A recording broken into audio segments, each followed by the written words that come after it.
This week in East Brunswick, the first snowstorm of 1984 dropped 3 to 4 inches in town. Snow removal crews, given plenty of advanced warning on Tuesday, were able to clear most major roadways before the Wednesday morning rush hour. Plowing continued throughout the day as crews worked to clear the neighborhoods. Township schools were closed, and many students spent their day off sledding or tobogganing at the hill in front of the high school. The freshly fallen snow gave the East Brunswick landscape a clean, bright wintertime look. But later in the week, as temperatures dropped into the teens, some bridges and roadways became icy. Motorists are urged to drive with caution while these poor conditions exist. Other news coming up today on This Week in East Brunswick. The high school band recently won an all-expense-paid trip to Florida to march in the Citrus Bowl. We'll hear the band perform later in the program. A landmark event here at Channel 8 this week was the special live call-in edition of Sportstalk. We'll show some highlights of that program, which will be re-cablecast this Thursday and Saturday. The East Brunswick Library is currently displaying students' recycling posters. You'll see some examples of that exhibit. Mary Tenaccio will offer tips for teenagers on consumer aware, and our weekly Township Council segment will feature highlights from this week's action meeting, all coming up on This Week in East Brunswick. Next December, the East Brunswick High School Band will travel to Orlando, Florida to perform in the Citrus Bowl, and the tab will be picked up by the Florida Citrus Sports Association and several other sponsors. Elvin Cook, Executive Director of the Florida Citrus Board Music Festival, was at the high school Friday to make a presentation to the band and to Director Gordon Tedeschi. Gordon, please accept this letter as confirmation that the East Brunswick High School Marching Band is the winner of an all-expense-paid trip for 100 people to Orlando, Florida to participate in the 1984 Florida Citrus Bowl Music Festival. The trip includes round-trip airfare to Orlando from any airport served by Eastern Airlines, all ground transportation while in Florida, 4 nights lodging, 10 meals, 4 full breakfasts, 2 lunches, and 4 dinners. Admission to Walt Disney's Magic Kingdom, admission to Walt Disney World's Epcot Center, admission to SeaWorld and Florida Festival, a commemorative uniform patch, an 8x10 colored print of a group photograph, services of an experienced tour guide, truck for instrument storage and transport, and a ticket to the Florida Citrus Bowl football game, and all taxes and gratuities. This trip prize is sponsored jointly by Eastern Airlines, the Perry County Cheese Company, and Super Holiday Tours. The sponsors and the Florida Citrus Sports Association heartily congratulate you and the band and look forward to hosting you in Orlando during December of 1984, and it's signed by me, Elmer Cook, as executive producer of the music festival. Congratulations.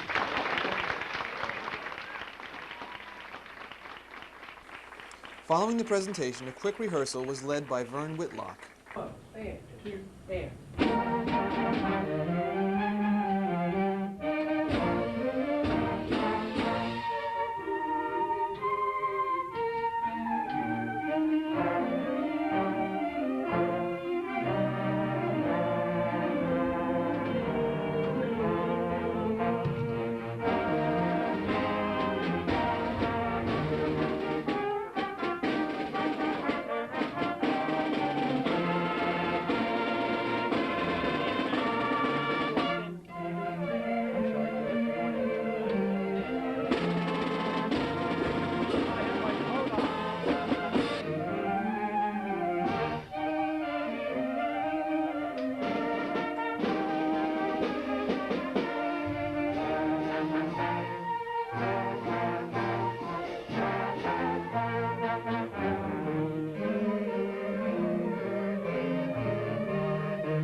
Our congratulations to the band on their award. Most programming here at Channel 8 is recorded on tape weeks before it is due to be cablecast. But this Tuesday evening, Sports Talk with John Migliero came to you live from our studio. Hello and welcome to Sports Talk Live. My name is John Migliero and I'm your host. Yes, we're coming to you live this evening from our studio in the library as Sports Talk celebrates its third year here on Channel 8. The decision to try the live call-in format was made by co-producers John Migliero and Kevin O'Rourke and was applauded by all involved as a great success. In fact, the show, originally planned as a half-hour spot, was extended to an hour to accommodate the large viewer response.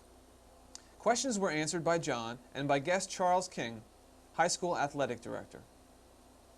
Our thanks again to all those who called and our apologies to those who could not get through. In the future, Channel 8 will be presenting more live call-in programming with John and with our other hosts. Again, thanks for your support. A display in the library this week will feature posters from the East Brunswick Recycling Poster Contest. The contest, sponsored by the East Brunswick Recycling Committee and the School System Art Department, was funded through a grant by the New Jersey Office of Recycling and is part of a township-wide recycling awareness program. The 43 posters featured were chosen from over 170 entrants by East Brunswick students from grades 2 through 12.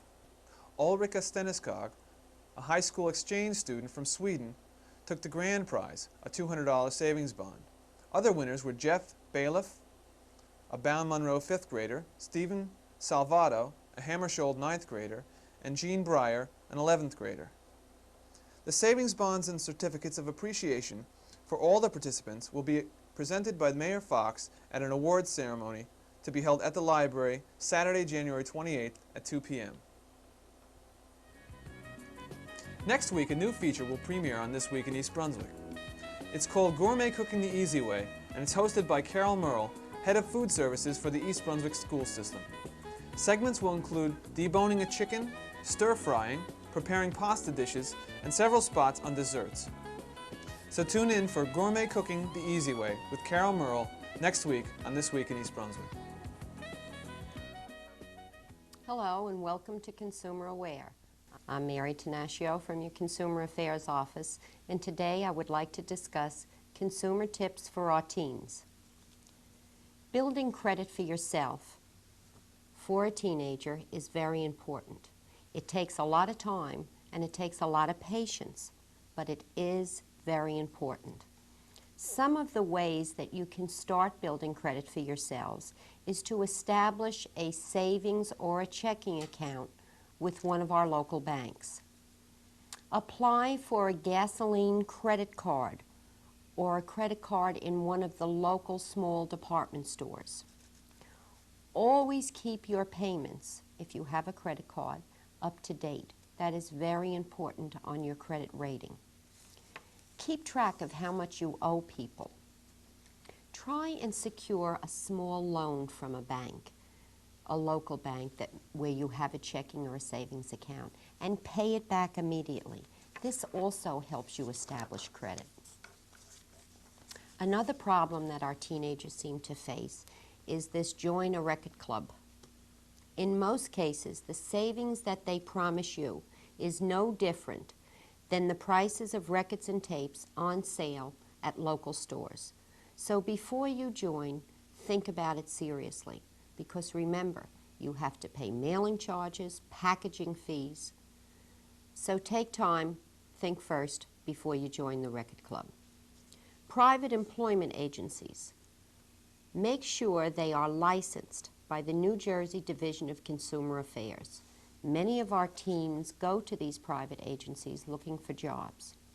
Remember, they are not permitted to collect registration or application fees from you. Don't ever allow yourself to be pressured into accepting a position that is not acceptable to you. Mail order is another area that problems occur for teenagers. These ads have caused many problems. Your checks are cashed, you do not receive your merchandise. Sometimes merchandise is never shipped.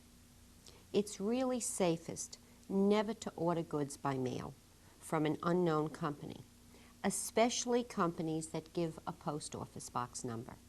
If you are forced into ordering by mail, make sure that you keep the address and make sure it has a street number and not a post office box.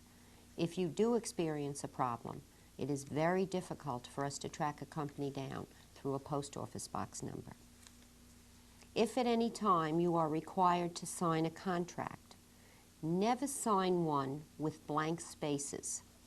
Never sign one to get a salesman off your back. And never sign one without receiving a good, readable copy. Never sign one unless you know the total cost.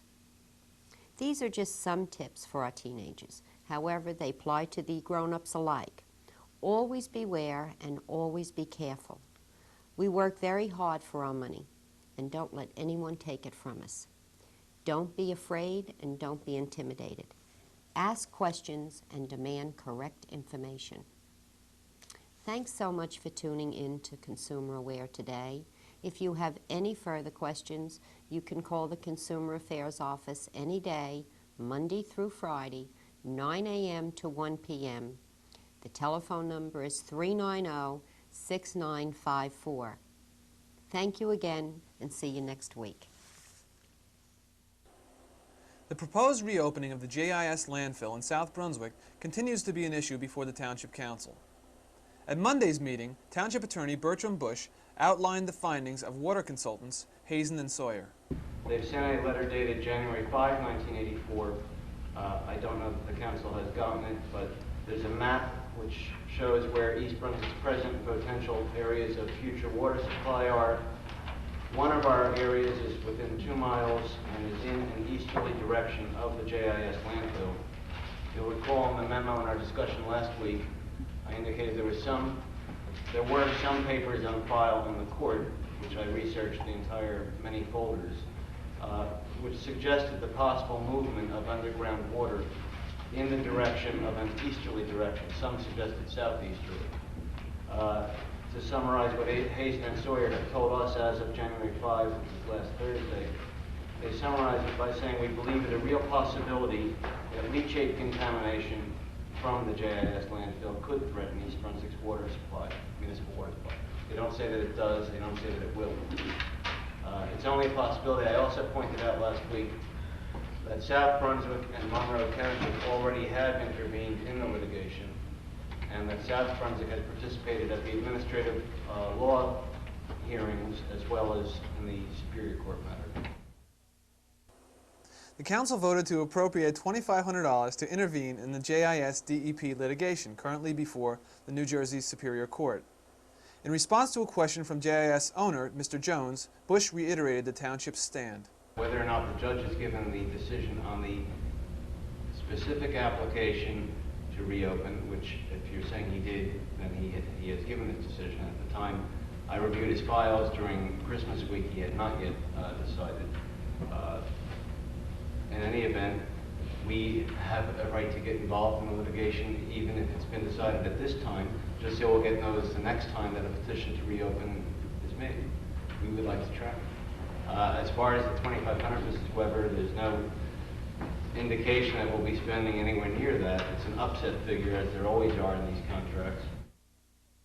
Later in the public portion, Mayor Fox responded to a question about delays in the opening of the Senior Citizens Center. But recently the problem has been the installation of the electricity, which was initially supposed to take place towards the end of September, and at that point began to slow the job down, and then at Thanksgiving literally stopped the job and was not installed until a week ago last Friday. And without electricity they couldn't turn on the heat. Without heat you can't paint, you can't put down adhesive for carpeting and tile, you can't turn on the water, all of those things. So up to a week ago last Friday, they just were unable to do more than simple little things. As soon as the electricity came in, they have been back in the building. They're working diligently. They're working there tonight. I saw the carpet layers in the laundry room last night as I was coming in, and objective is to have it done as soon as possible, and as soon as possible should be sometime in the next 2 weeks. It'll be ready to turn over to the township. However, even if that takes place, the furniture, and everybody knows how difficult it is to get delivery of furniture. The furniture is not scheduled to arrive until the end of the month, so we can't begin to use the building until the furniture is here. But I'm hoping, assuming that everybody does what they said they were going to do, and the furniture comes and all that, I would hope early in February that we would be able to begin to use the building, and about a month after that have a dedication. That's it for this week. Thanks for watching.